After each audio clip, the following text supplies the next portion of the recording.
All right. Assalamu alaikum, everyone. I'm Yasmeen, a fourth year medical student, and I'm here to present to you about kinesiology. So, if you've attended a lecture before for kinesiology, you know it's a new topic that hasn't been taught before. So, I want to have a couple of words about the lecture before I start. First, this lecture used to be given by Dr. Abdul Ahad in the past years since they started giving kinesiology, and Dr. Abdul Ahad is a physiology doctor. And this year they started giving it with Dr. Atif, who's a anatomy doctor. So it's going to be completely different from all of the past years, and it's going to be more anatomy focused. And you'll get it now why, how can same lecture be given by anatomy and physiology. So let me get to the contents of today. So first we'll have a quick introduction about what is kinesiology and basics of anatomy that we already know and we need for this lecture. And then osteokinematics. And as you can see here, I have the slides numbered for your convenience if you want to just skip to a certain part of the lecture that you don't get. And then we have orthokinematics and biomechanics, shoulder complex. And lastly, we have questions for practice. I had a few questions for you guys. So let's get down with the definitions first. So what is kinesiology? Kinesiology is a study of a human body movement. That's it, simply. It includes physiology, anatomy, biomechanics, pathologies. It includes a lot of disciplines, but this specific lecture will focus on anatomic kinesiology. We have two main concepts in this lecture to focus on. Let me just turn on my pointer. Okay. So you have kinematics and you have kinetics. So what's the difference between both? So kinematics, we study motion from a geometrical perspective. So we look at this motion, for example. We are, from a kinematic point of view, we're saying, okay, this is an arm being flexed at, let's say, 45-degree angle at a certain speed. It's all like numerical values. It's only like geometrical perspective. Meanwhile, kinetics is concerned with the movement causes. Why did this happen? So how did the arm move and occur, like the flexion happened? What's the forces that affecting it? Like the load here, the weight, did it slow it down? How can the joints work together to achieve this movement? This is all kinetics. It has to do with the underlying mechanism of the movements. Two more basic definitions you need to know is active movement and pace of movement. I'm pretty sure most of you already know what's the difference, but just to clear it out because it was in your lecture. Active movement, a movement you initiate with your muscle strength. So you flex your arm, you put down your leg, you do any movement with your own muscle strength. Passive movement, someone else is moving you. So someone else, like in a physiotherapy or physical therapy session, has moved with an external force, so no muscle strength was used. Here is basic anatomy like you took before, which is the joint anatomy. So this is a synovial joint. This is a typical synovial joint. And if you look here, two bones, just like any joint, you have like the joint cavity, the articular cartilage. In a synovial joint, you have the synovial fluid here. You have the capsule surrounding the cavity of the joint. So you have also the interarticular space, muscles surrounding the joint cavity. This is just a typical synovial joint that you've already been exposed before. So we're going to talk about synovial joints a lot in this lecture. Again, this is one of the things you learned in your first anatomy lecture, the planes. So sagittal plane, it's a view plane. So it splits the body into two separate halves, right and left. So right body and left body. Horizontal plane, it separates the body into superior and inferior. Frontal plane, it's anterior and posterior. It separates the body in anterior and posterior. This is all something you've took in your first anatomy lecture, nothing new. But I wanted to start it on clear places. So what is the clinical relevance of kinesiology? Why do you study it? For many things. One of them is rehabilitation after injuries, after accidents, and injury prevention to start with before even injuries happen. Orthotics and prosthetic, neurological disorders. So, stroke patients sometimes, if their brain, the motor part of the brain got affected, they will have movement disorders. And you have something called goniometry. So it's measurement of angle, just like you see in this picture.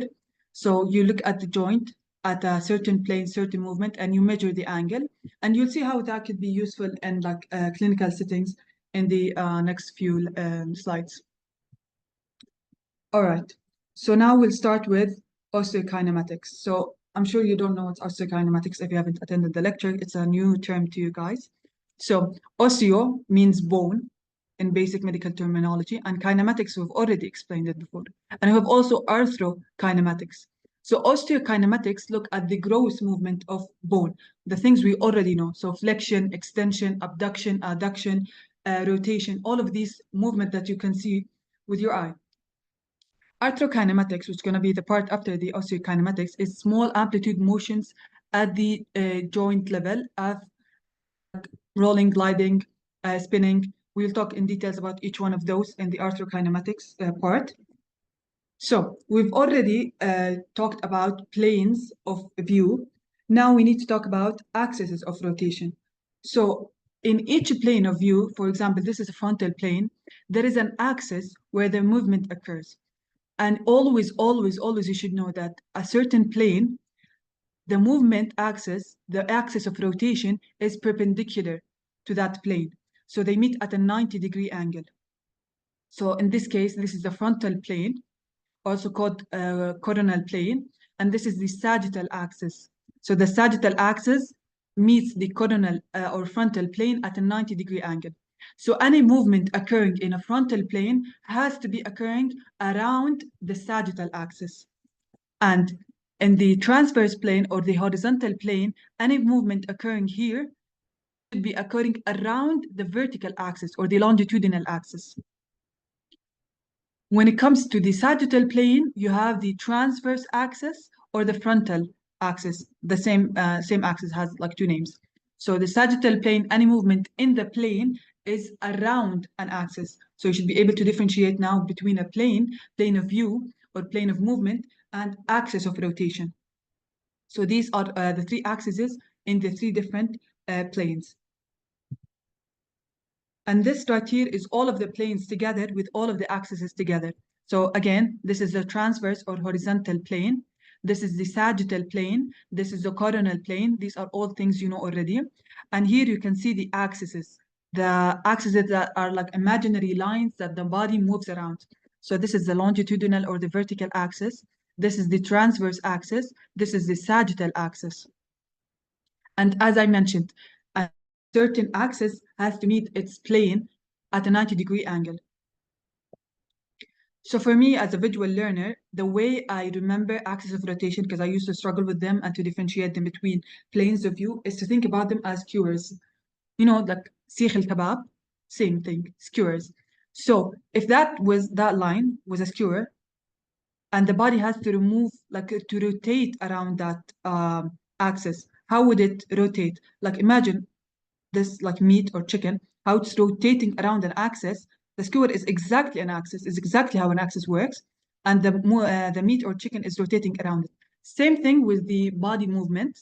So a vertical axis here, the body moves around it, like spinal rotation, for example, like rotating around yourself in like normal English would say, rotating around yourself when you're stretching your back, you are rotating around the vertical axis. And if you imagine, as I said, like a skewer, it will make perfect sense for you. Here, let's look at different parts of the body and how these axes of rotation work. So let's look here at back flexion and extension. As I mentioned, just imagine the axis as like a skewer, and like where is this like rotating around? If there was a line, if there was an axis, if there was a skewer, whatever helps you like remember it, whatever helps you understand it, and this is rotating around it. Look, make it a full circle.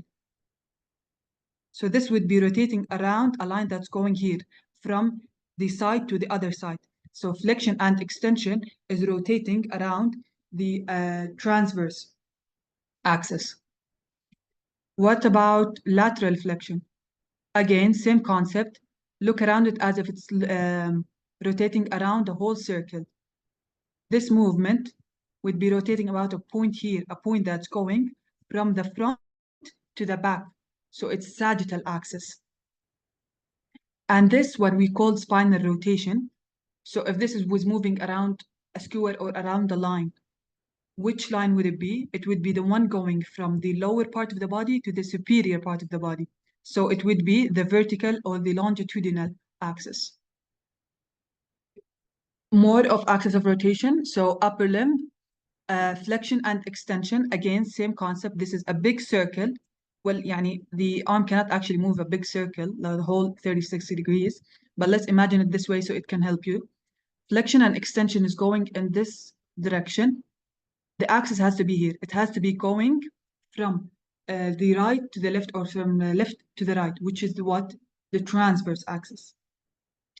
This one here, abduction and adduction, again, imagine a full circle. Imagine the arm has the power for moving a full circle. The axis would be going from the front to the back or from the back to the front. So it would be like a point here, approximately, and it would be the sagittal axis.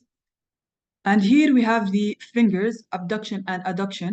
Now remember, every time we talk about a movement, we talk about a plane, anything, we're always speaking in respect of the anatomical position. So with the anatomical position, with the arms and palms facing forward, this abduction would be moving in around a line that's going from the front to the back of the body, or from the back to the front, and that would be, again, the sagittal axis. So if you have noticed already, most flexion and extension is around the same axis. So flexion and extension is usually around the transverse axis. Abduction and adduction around the same axis always. So the sagittal axis here, and as well as the back. And rotation, it depends on what type of rotation, but usually around the vertical axis. So by now you should be an expert. You should be able to tell which axes are these moving around easily. So here, flexion and extension. Again, if this was a full circle moving around the square, it would be here. So that would be the transverse axis here. And here, abduction and adduction. Again, if that was a full circle, it would be moving around a point here. So a point going from the front to the back, a line going from the front to the back, which is the sagittal line or the sagittal axis of rotation. Here, internal and external rotation of the leg. Again, it's moving, like, let's imagine it moving in a big one full circle. You'd be finding it moving around the vertical or the longitudinal axis. Now, not all movements always are around one of these straight three lines. Sometimes your body is moving in a tilted way, and you're not always doing perfect abduction and adduction, perfect flexion and extension. So that's why we have these diagonal planes. So when a plane is more than like one plane or a combination of two planes, so it's technically seated between like two planes, it's not one of the three planes we've already discussed, it's a diagonal plane. And here you can see in these pictures, so this one is upper extremity, high diagonal. This one is upper extremity, low diagonal. So you're moving the upper limb, upper extremity, but on a low diagonal axis. While this one is lower extremity, low diagonal. So these are the diagonal planes and axes. All right, another new concept you need to be comfortable with is movement perspectives. So when we talk about movements, we usually say, okay, flexion, extension. See here, this is flexion and extension of the knee in both pictures. But the difference between this picture here and this picture here, and this part, the tibia is moving, and the femur is still, is in the same position. So look at this, flexing. So flexion is like when we look at the knee angle and it's decreased, this is flexion. So flexion, but with the tibia. And this picture here, also flexion, but this flexion has been achieved by what? By the femur. So this is what we call the movement perspective. In this part, the distal part of the body, so the tibia, is moving on the proximal part. So this is distal on proximal movement, while this one is proximal part, that femur, is moving on the distal part. So this is proximal and distal, or femoral on tibial, and this is tibial on femoral. So what are examples of real life movements that are same movement but with different perspectives? Look at this one here. So this man here is kicking a ball. So he flexed his knee before kicking the ball, and as you can see, like the femur is still aligned with the other femur. The femur is still in its place, but he flexed his tibia on the femur. So this is distal and proximal. This is the tibia moving onto the femur. Unlike this one, so this squat position, the feet is in the same position that was in when that person was standing.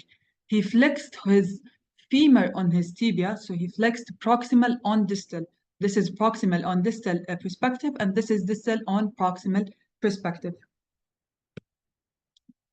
One more thing about the basics of osteokinematics is what we call degrees of freedom. So you probably have learned before about range of motion. So what is the difference between these two words, and what each one of them is measuring?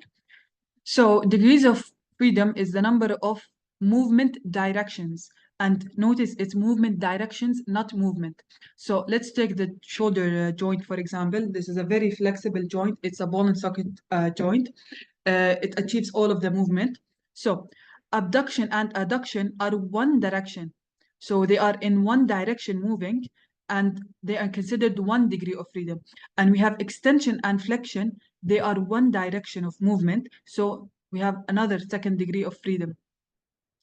And third one is internal and external rotation. These are two movements, but they are in the same direction. So they are a 3rd degree of freedom. So shoulder joint has 3 degrees of freedom: sagittal, frontal, and horizontal planes. And by now you should be able to tell which, each movement in which plane and in which axis is it rotating around. So one mistake you should avoid is counting adduction as, okay, 1 degree freedom, abduction, 2nd degree of freedom, extension, flexion, and you'll end up with 6 degrees of freedom, which is not like possible in a human body. So remember, it's the directions and not the movement numbers. Okay. Next, we will move into arthrokinematics. I already defined it in the previous slides, and I said it's the movement, the slide, yani, and glide movement at the joint level. They are the small amplitude movements that you see in a joint. So let's review the joint types before we start with the movements. So we already took those. You have 2 types of classification. You have structural classification and you have functional classification. So structural classification is what I'm showing you in this picture. So skull sutures, they have a fibrous bond, so they are fibrous joints from a structural point of view. Also, the tooth joint is also fibrous. And this is the syndesmosis, which is the interosseous membrane between the radius and the ulna. These are all fibrous joints from a structural point of view. And we have also cartilaginous joints, which is like the pubic symphysis, the intervertebral disc, the synchronosis. These are all, again, structural classifications. But the functional classification is different. As you can see, I haven't included the synovial joint here because we will dig deeper in the synovial joint. We will talk in more details about the synovial joint. But I wanted to talk about other joints first to clear them out of the way. So functional classification, we have the synarthrodial. These are tongue twisters, okay? So which is a joint that doesn't move at all. So obviously your teeth are not supposed to move. Your skull sutures, yani if someone isn't in medical school, they think skull is one big bone because sutures do not move. Your skull isn't to be yani moving. And the second classification from a functional point of view is the amphiarthrodial. Again, I'm done with these names. So this is a joint with a limited mobility. So for example, the syndesmosis, it's a fibrous joint from a structural classification, but from a functional classification, it's an amphiarthrodial joint. Diarthrodial joints are the synovial joints. Again, we will dig more in their details, but I wanted to clear out of the way these solid joints. Okay, this is our lovely synovial joint. This is the one we will be talking about more in this lecture. So again, we already looked at this structure of a synovial joint. So they are also known as the arthrodial joints. All synovial joints are the arthrodial joints. So the arthrodial joints are the joints with the most mobility and most flexibility. And this has to do with their structure. So as you can see, the joint has a decent cavity with fluid in it that reduces the friction. It allows for more movement. You have sometimes bursa in some joints, again, to reduce the friction. You have muscles around the joint. These are all factors that are helping in the movement and the mobility of the synovial joints. You also have the cartilages. They are separated cartilages, not one piece of cartilage that's fusing both joints. Again, these are all the factors that are participating in the mobility of the joint. And these are all of the synovial joints that you already should be exposed to. So quickly to review them, a ball and socket joint, for example, the shoulder joint, the hip joint. These are the joints with most mobility, most flexibility. As you can see here, they have 3 axes of movement. So they move around 3 axes. Again, we just talked about the shoulder joint and how much movement it can achieve. All of the degrees of freedom is achieved in the shoulder joint, as well as the hip joint. It can achieve the same movements.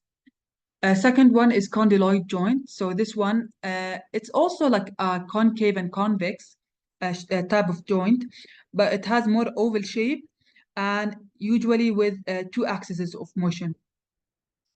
Saddle joint, so one like a carpometacarpal joint, the joints of your thumb. It's like a saddle, the one that we put over the horse. It has the same shape, so they kind of like intercalate with each other. And they have usually 2 axes, so they are biaxial. This one here is a hinge joint, and the name explains the shape. So hinge, just like the door hinge, and usually has one only axis of movement or axis of rotation. Pivot joint, so you have one like part and kind of a ring-like structure that's like rotating around it or moving around it. That's a pivot joint. And example of it is like atlantoaxial. Atlantoaxial joint is a pivot joint. Modified hinge. So this one is similar to the hinge, but it has a bit more flexibility. It has one more axis of rotation. So this is like the knee joint. The knee joint is a modified hinge. We'll talk about how the knee joint has more than one axis of rotation, unlike this one. The typical hinge joint has only one. But the modified hinge, it has a slightly different structure that allows it for another axis of rotation. Last one is plane joints. This one is like the intercarpal or intertarsal joints. And it has 2 like straight lines or 2 straight surfaces that are like slightly like kind of sliding over each other. So you've seen already how different types of joints have different axes of rotation. They have different amount of movement that they can do. Each one is like different in its own. And this diagram here I took from Dr. Atif's slide. It shows you that basically joints with more stability have less mobility. So the more mobile the joints are, example, shoulder joint. Shoulder joint is a ball and socket joint. It's one of the most mobile joints in the body, but it's also the most dislocated shoulder, most dislocated joint, sorry, dislocated joint of the body. And this has to do with one of the reasons, إنه it's very mobile. So more mobile, less stability. So the body, like joints, are like a balance between mobility and stability according to the site of the joint. For example, like I mentioned, skull sutures, they are not mobile at all. On the other hand, they are super stable. Like how many times have you heard of someone dislocating their skull sutures? You can break your skull, but you cannot dislocate the suture. It's not something that's very commonly seen. Unlike, as I mentioned, shoulder joint. Shoulder joint is, like, statistically speaking, the most dislocated joint of the body, and it's like one of the most mobile joints. Now we'll get to the arthrokinematic movement. We've already talked about the joints and the basics of joints. We have now the orthokinematics movement, which are roll, slide, and spin. They all look similar, but let me explain the difference between them. So rolling, look at these lines moving and look at the surface. So it's kind of like rolling around the edges of this surface. So all of these movements usually occur between like a concave and a convex surface. So the concave surface here, the joint, and here this is the convex item. So this one here is rotating kind of around the edge. It's not shown like completely here because it's not what happens in joint. It's kind of like a more slight, subtle type of rolling. While sliding is in one direction. So it's like this direction, back and forth, while rolling is kind of on the edges. And I'll show you pictures now to like visualize what I'm talking about.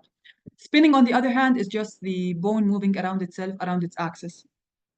So I'm pretty sure you're confused now. You cannot tell the difference. So again, as a visual learner, I'm a visual teacher.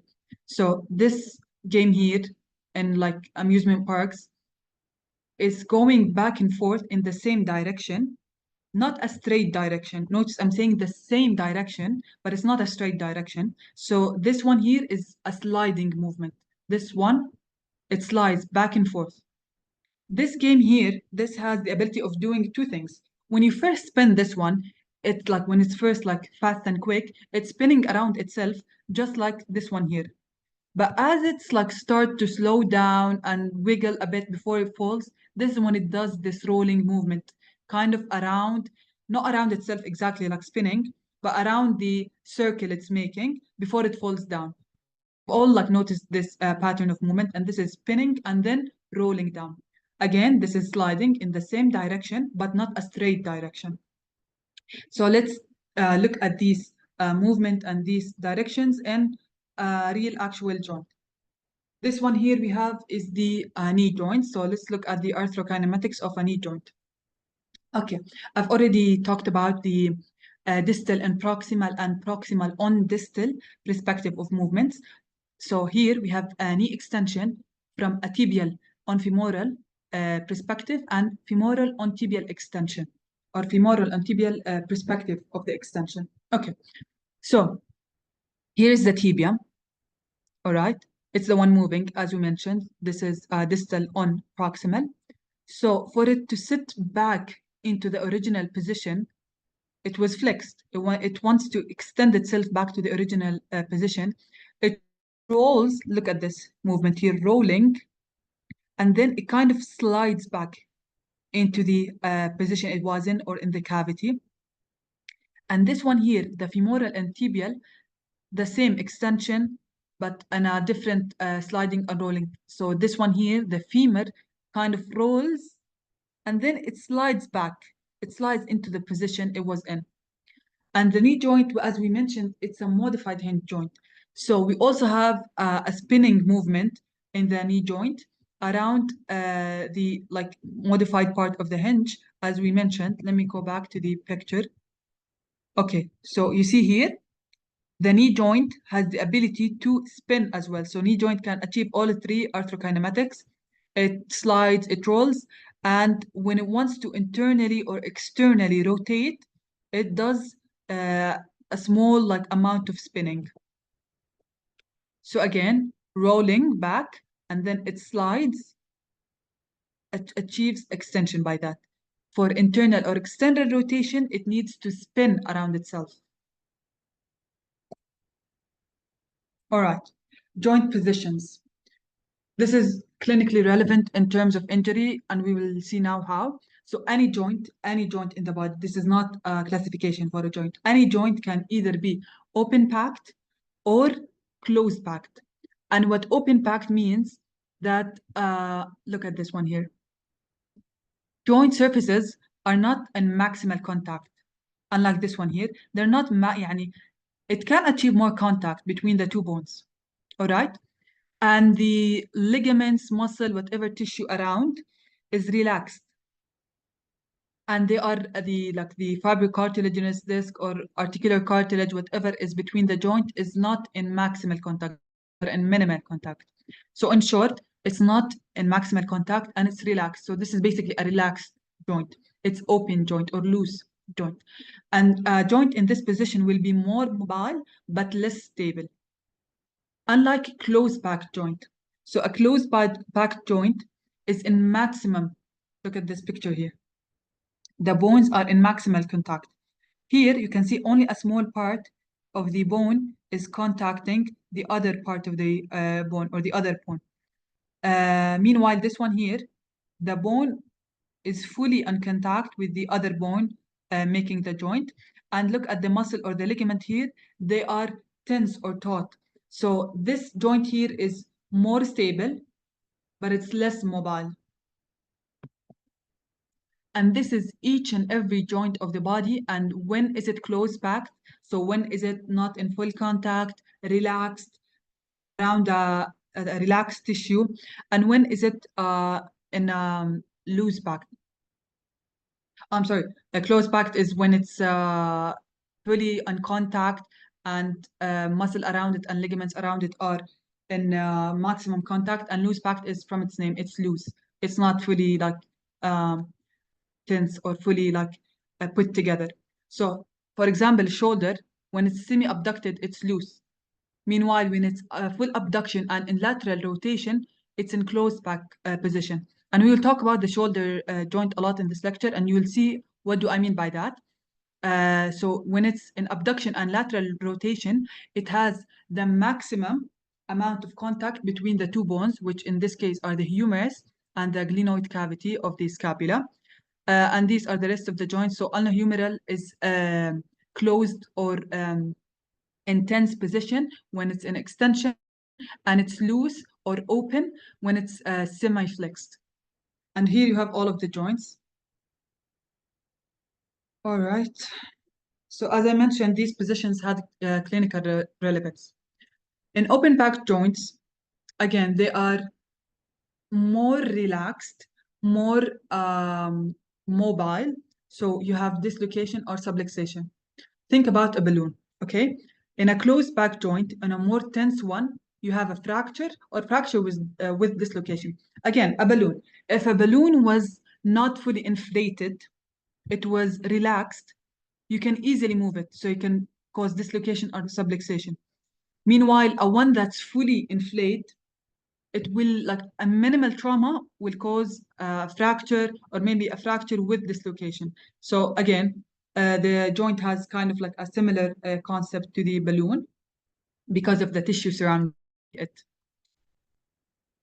These are your joint pathologies. So dislocation and subluxation, both of those are separation, but dislocation is when you have complete or 100% separation of the articular surfaces. So the bones are, يعني the articular surfaces of the joint is not in touch at all.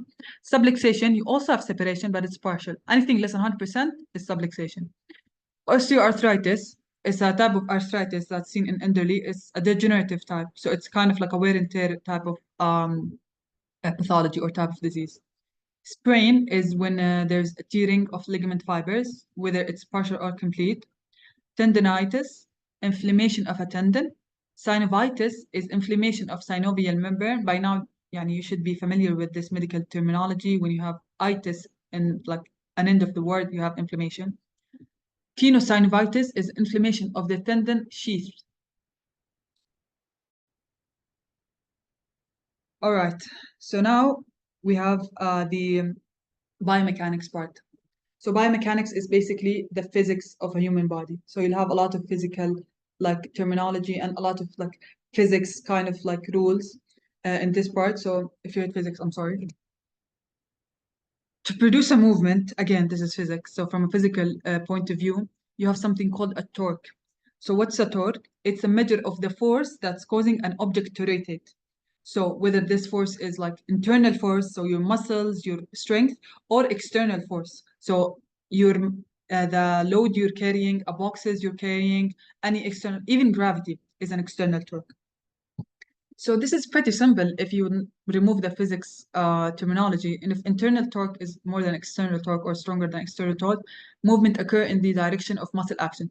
So if you're stronger than whatever load you're carrying, you can do the movement. If you're not, your body is gonna fall to the gravity or to the external force. Again, boxes. If you're carrying boxes that are not too heavy, you can carry them. your internal torque is stronger. So the movement occur in the direction of your muscle, the direction you want it to be. So you can keep carrying these boxes or whatever that weight is. On the other hand, external torque more than internal torque, the same boxes, if they were way too heavy for you, your body's gonna fall down. It will yield to gravity or whatever the external forces is. This is just in physics and falsafa of like biomechanics. Okay. A very important concept you need to understand is something called muscle synergy. So the known concept of muscle working is that, for example, if when you're doing biceps curls, when you're flexing your arm, your biceps contract and your triceps relax. Your triceps are not working. And when you are extending the arm, triceps are working, biceps are not working. This is wrong. They are all working all the time, but in different ways. So in terms of biceps contraction in like a biceps curl or like you're carrying something in a flexion type of movement, your triceps are elongated and they are more relaxed, but they are still working to neutralize this movement and to achieve joint balance and to achieve like the body balance. They are not fully in sleep mode. Same thing on the opposite. So in an extension of the arm, the triceps are contracting, yes. The biceps are relaxing, yes, but the biceps are still working. They're not like in full sleep mode, and they are like balancing the movements. They are achieving the wanted movement in a perfect way. So the term biomechanics refers to abnormal muscle synergy. So, for example, we talked about how stroke patients, if they have a certain part of their brain affected, it can affect the way their body moves. So, if a stroke patient sometimes or neurological patient sometimes they have affection in the like extensors part of the neuro like mechanisms to innervate the muscles. I'm not sure you actually guys took neuro, so I don't want to get into details. But like let's say brain is defected in extensors. Okay, you cannot extend, but also even flexors cannot work properly because they need the extensors to work perfectly, to work in a balance, to work in a balanced way, as I mentioned, to work with no like rigidity, to work like in a perfect way that we all work in like on daily basis. So this is the concept of muscle synergy. Now, joints and forces that are affecting them. So in like an injury or even a force that is being carried by the joint on like normal daily basis, they have three types of these forces. So you have compression, tension, and shear force. So a compression force, you are compressing the two bony parts or to the two sides of a joint into each other. This is compression. It's perfectly visualized here. And in tension, you're pulling them apart. In shear, it's kind of different. It's across from each other. So in this picture here, this is shear force. One is going in this direction, one is going in this direction. They are from across from each other, not like tension and not like compression. So the mechanisms that joints can handle these forces are articular cartilage, subchondral bones, also large surface areas, and everything we mentioned earlier about synovial joints. They have synovial fluid, they have bursas, they have everything that reduces the friction and reduces the force to affect the joint and cause some type of injury.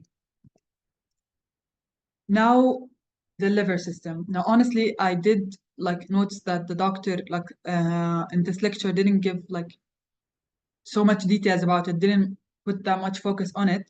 So I doubt you will guys be asked about it in details, but I'll still include it, of course, in the presentation because it's like a big chunk of it. So a liver system is a rigid bar that moves around a fixed point. It's called the fulcrum. And there is also, beside the fulcrum, there is a force, and there is a force applied or resistance, and there is effort. Okay, so you have three types of levers according to these all fulcrum, load, and effort, like their order or the way they are put together. You have three types of levers, and I have a very easy short mnemonic that will help you memorize these three types easily. But first, let's get into them. So first class lever, the fulcrum is in between the effort and the load, and it's for balance. So let's look here. The fulcrum, so what it is, if you're not familiar with the word, it's basically the point where the movement occurs. So in Arabic we say نقطة الارتكاز, or the point of movement, the point where the joint is basically in a body. So this is in physics, this is in a body. So here the fulcrum is in between the effort and the load. And a perfect example is the neck movement. So around the atlanto-occipital joint. So the load here is the head, or the head weight. The head weight is like maybe 3 to 5 kilos. And the effort are the neck muscles that are pulling the head to this side so it's not staying down. So have a balance. And it stays in its place. So this is why first class liver is best for balance. Second class liver, this time the load is the one in between the fulcrum and the effort. And perfect example here is the toe. So look at this picture here. You have the fulcrum and again the load in the middle between the effort and fulcrum. So in this picture here, what's the moving joint? It's the toe joints. And what are the effort and load? So the load is basically the whole body weight, and the effort is putting that or raising that body weight. So you're standing on your tiptoes. And this one is best for power, which makes sense if you look at this picture. You are carrying your whole body weight on your tiptoes. It's because of this like second class lever. So again, compare this picture to this one here. Your effort is moving the body upwards. Meanwhile, the load, which is the body weight, is downwards due to gravity. And fulcrum is the one on the edge here. Third class lever, this one here, the effort is the one in the middle. As perfect example is bicep flexion. So the lever here, this is the load, whatever you're carrying, and this is the fulcrum to carry this load. So the load is going in this direction due to gravity. Effort is moving the arm in this direction, and fulcrum is here. Again, that's exactly how the picture is representing it. Effort, you are trying to move your biceps up. Load is pulling them down, and fulcrum here is the point where the movement occur. And this is most of like the body liver system is mostly third class level. And I mentioned there is a very easy mnemonic, so it's 1, 2, 3 FLE. So first class F, which is the force, and sorry, the fulcrum is in the middle. L, 2. So second class lever is load in the middle, while 3 is effort in the middle. So 1, 2, 3 FLE. Again, physics, so mechanical advantage. Mechanical advantage is basically a measure of the efficiency of the liver system, and it's calculated by the effort arm over the resistance arm. And in the body, it's usually less than 1. This is due to many reasons. One of them is the fact that we just mentioned most of the body is third class liver. And if we go back to third class liver, effort here, like effort arm, is shorter or less than the load or resistant arms. So load is also called resistance because it's technically resisting the movement you're trying to do. So if most of the body is like third class lever, so most of the body is usually less than 1. One of the reasons this is happening is because your body like prioritize speed, movement precision over like the force efficiency. So most of your body is a mechanical advantage of less than 1. And yeah, the less the mechanical advantage or the greater the mechanical advantage, the less effort required. So again, it's a measure of efficiency of the liver system. This part is the last part of the lecture, shoulder complex. So we will talk about everything in like the shoulder, joints, the movement that's occurring, isokinematics and orthokinematics. So first, let's look at this. When we usually say shoulder joint, we are referring to the glenohumeral joint, but there are more than just like this one joint here. So you can see on acromioclavicular joint and sternoclavicular joint here. Also scapulothoracic joint, So the scapulothoracic joint is not like a real joint. It's a physiological joint, not anatomical one, and it's like kind of like a pseudo joint. There are movement occurring in this like joint, but it's kind of like a different structure from an anatomical point of view. So let's look at the scapular or the scapulothoracic joint movement. So this is the scapula, and these are the movements that are achieved by scapulothoracic joint. So this one here, elevation. In like normal English, you're saying shrug your shoulders. So shrugging the shoulders is elevation. Depression is the opposite of elevation. So these are one direction, up and down. Depression is relaxing down the scapula. Adduction or retraction, so you're retracting the scapula, both scapulas together. It's kind of like you're squeezing a pin between your scapulas or inside your back. Like imagine a pin and you're squeezing it. Protraction is squeezing the chest, so it's in the opposite direction. It's also called abduction. Upward rotation and downward rotation, these are achieved alongside arm movements. So someone who's abducting the arm, they will have upward rotation of the scapula. And when you adduct the arm, you have a downward rotation of the scapula. These are the pictures on like a human body, not a scapula now. So this one here, again, shrugging the shoulder is elevation, and here, depression. So basically relaxing down your shoulders. This one, just like I mentioned, it's like you're squeezing something in between your back, here like a pen or something. And this is retraction. Again, like I mentioned, the rotation of the scapula is occurring with the abduction and adduction of the arm. So this one is perfectly visualized here. You're abducting the arm and rotating the scapula in an upward motion. Again, retraction and protraction. So retraction usually can be achieved by extending the arm, while protraction or squeezing the chest and pulling the scapulas apart, you need to flex the arm. And these are the muscles that are involved in the scapula or on the scapulothoracic joint. So the elevators are upper trapezius, levator scapula, rhomboids, both minor and majors. Depressors are lower trapezius, latissimus dorsi, pectoralis minor, and subclavian. Retractors, middle trapezius, lower trapezius, rhomboids, and protractors are the serratus anterior. Downward rotation is achieved by rhomboids and pectoralis minor, and upward rotation is by serratus anterior, both upper and lower trapezius. Look at this picture here. It's visualizing the muscles and how they pull the scapula. So rhomboids and trapezius. Trapezius is a huge muscle. I'll show you a picture now, but it's a huge muscle. So there is a part here that's doing something slightly different than a part here than a part here. And here you have the trapezius, the lower part, pulling the scapula downwards, and the pectoralis minor as well. Pectoralis is a part of the anterior chest wall. Rhomboids with pectoralis minor, they are moving in kind of like rotational type of movement. Serratus anterior and pectoralis minor here. So yeah, this is how each and every muscle work in respect to the scapula.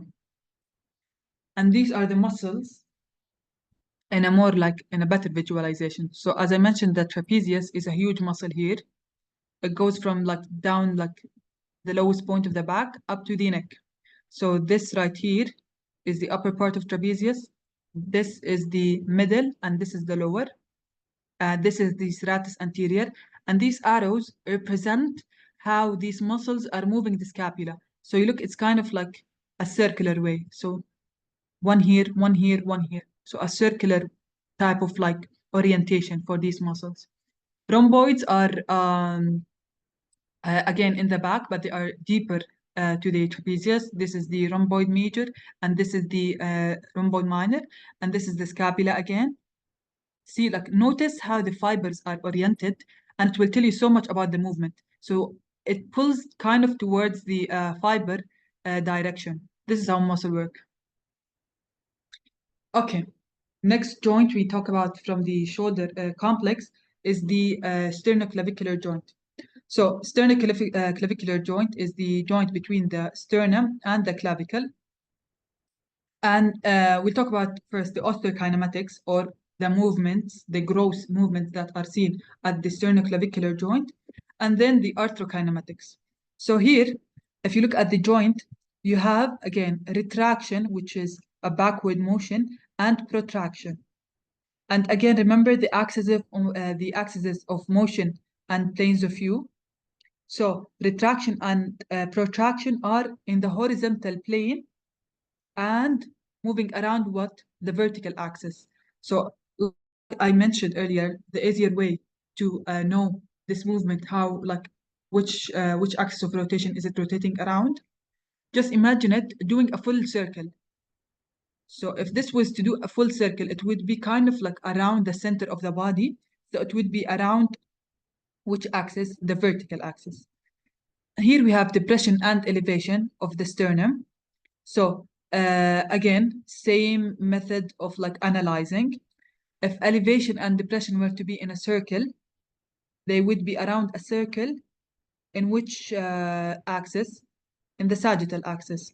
So again, the full circle, like imagination of full circle method. And here we have posterior rotation. So the clavicle is kind of rotating around itself. In terms of planes, it's rotating around, see, this is the plane. So it's rotating around the transverse or a frontal axis. This line here, from the right to the left or from the left to the right, which is also the axis of the clavicle itself. So it kind of posteriorly rotates with some certain movements. So this is the osteokinematic part. The arthrokinematics here. So the same movements, again, rolling and sliding. So to elevate the clavicle at the sternoclavicular joint, the head of the clavicle on this side, it will roll and will slide, same as the knee joint. So it will roll at initial movement and kind of slide back into its position. And this will stretch out the costoclavicular ligament here and will relax the superior capsule and the intraclavicular ligaments here. And this is the opposite. So this is the depression. So again, you roll back and you slide up a bit. So it does the complete opposite. It relaxes the costoclavicular ligament and stretches the superior capsule and the intraclavicular ligament. So this is the osteokinematics and arthrokinematics of the sternoclavicular joint. Now with the biggest chunk of like shoulder, the glenohumeral joint, which is the shoulder joint. So this is a lateral view of it. We're looking inside, like removing the humerus, and we're looking at all of the structures that are supporting this joint. I mentioned earlier, it's a very unstable joint. It's a very mobile joint. So it needs a lot of like stabilizers to it stay in place. And it's still the most dislocated shoulder, but it needs a lot of stabilizers to like keep like the minimum amount of stability. So if you look here, you have the, this is the anterior view. So you have the glenohumeral ligaments. They have the inferior ones, middle ones, and superior ones. And the inferior one has also a posterior part. So these ligaments are first part of the like protection or the stability mechanism of the shoulder joint. You also have the rotator cuff muscles, which we will talk about now. So these cuff muscles are like surrounding the whole joint and it's giving it its stability. And you have also the tendons of like the biceps muscle. You have the tendons of like all of the muscles around it. Again, all contributing into the stability of the shoulder joint. So now, from more outwards or with the humerus in type of view, these are the rotator cuff muscles. So supraspinatus, infraspinatus, teres minor muscle, and subscapularis muscle. These four are the rotator cuff muscles, which you should have been like exposed to again, and I think like it has its own lecture, but we will go into the details of them. So this is the rotator cuff muscles again. So this one is a posterior view, and this one is an anterior view. So this is the spine. So what's going to be above the spine? Supraspinatus, obviously. What's under the spine? Infraspinatus. This like small muscle here is teres minor, and from the front view, you have the subscapularis muscle. So what is the function of each one of them? So supraspinatus here, see, it's like at the top of the humerus head. It initiates abduction. Again, initiates abduction. So after the first part, it's still working, but deltoid takes like the chunk of abduction movement. And you have the infraspinatus muscle here. It's responsible of external rotation. You have the subscapularis muscle, which is for internal rotation and also adduction. And last thing, the small muscle, teres minor, which is for external rotation and adduction. And this is a representative like illustration of the movements by the rotator cuff. Again, supraspinatus is for the abduction of the arm. As you can see, for around the first like 15 degrees, supraspinatus is the muscle responsible for this movement. Give me a minute.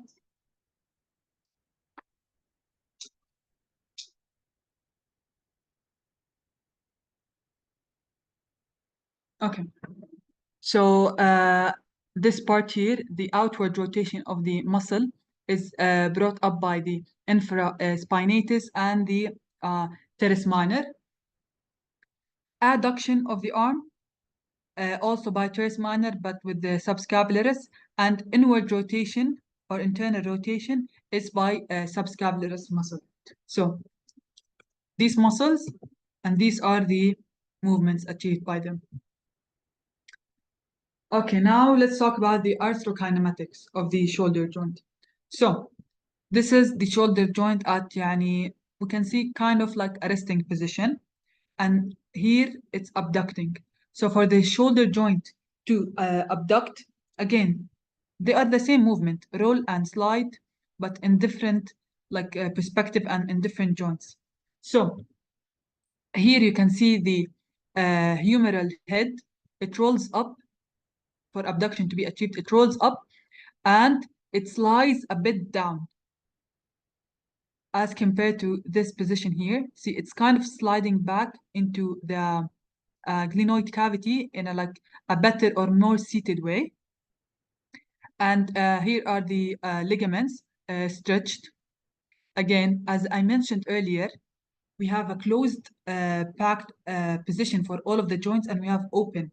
So this one here, you can see it's more seated because it's abducted, and the muscles around it or the ligaments around it are more tense.